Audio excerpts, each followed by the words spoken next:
Mapagpalang araw ng linggo sa inyong lahat, mga kapatid. Ngayon po ay April 13, 2025. Ang linggong ito ay tinatawag na Palm Sunday of the Passion of the Lord. Sa linggong ito ay may dalawang bahagi ang ating pagdiriwang. Pagdiriwang ng pagpasok ni Kristo sa Jerusalem, at ang pangalawang bahagi ay ang pagpapakasakit ng ating Panginoong Jesucristo. Kaya sa unang bahagi ng Ebanghelyo, gagamitin ang Ebanghelyo mula kay San Lucas chapter 19 verses 28 to 40. At ay ikalawang bahagi naman sa Banal na Misa ay gagamitin ang Ebanghelyo San Lucas chapter 22 verses 14 to 23, then verse 56. Mga kapatid, ating mga tungayan sa pagdiriwa sa linggong ito ang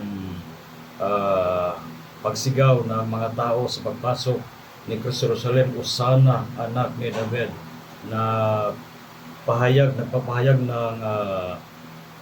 ng ligaya, no, ng kasayahan ng mga tao sa pagpasok ng ating Panginoon sa Jerusalem. Subalit ang kaligayahan ito ay napalitan ng sigaw ng crucify him. Sa ating pagbabasbas ng mga lukay o palms sa linggong ito, siyempre ang lukay, una sa lahat, ay sumisimbolo ng ating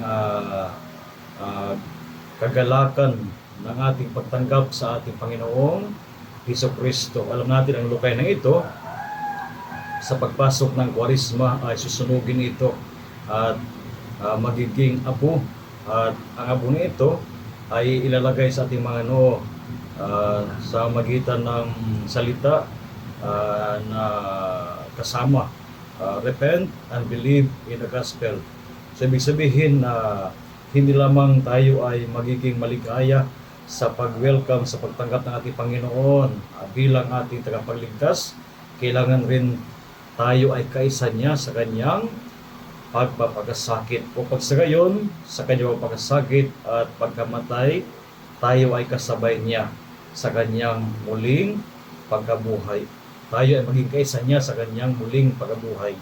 If we are one with Jesus in His passion and death, we will be one with Him in His resurrection. Tunay nga na ating pahigisa sa ating Panginoon sa kanyang pag-alin sa kanyang sarili para sa ating mga kasalanan upang ipagkaloob sa ating kaligtasan, ay ihahatid tayo sa panibagong buhay.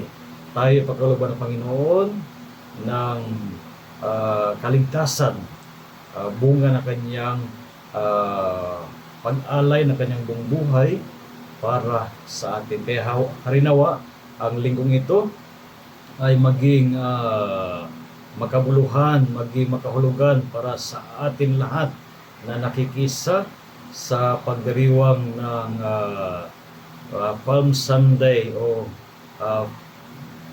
Palm of the Passion of the Lord, o linggo ng palaspas na papakasakit ng ating Panginoon sa Kristo.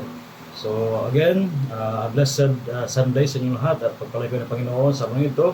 Of course, rest assured of my prayers for each one of you, at inayan ko kayo na maging kabahagi sa ating social media Pusolite at Salmo Salita sa magitan ng inyong pagbabahagi ng ating mga Salmo Salita videos sa inyong mga kaibigan sa social media.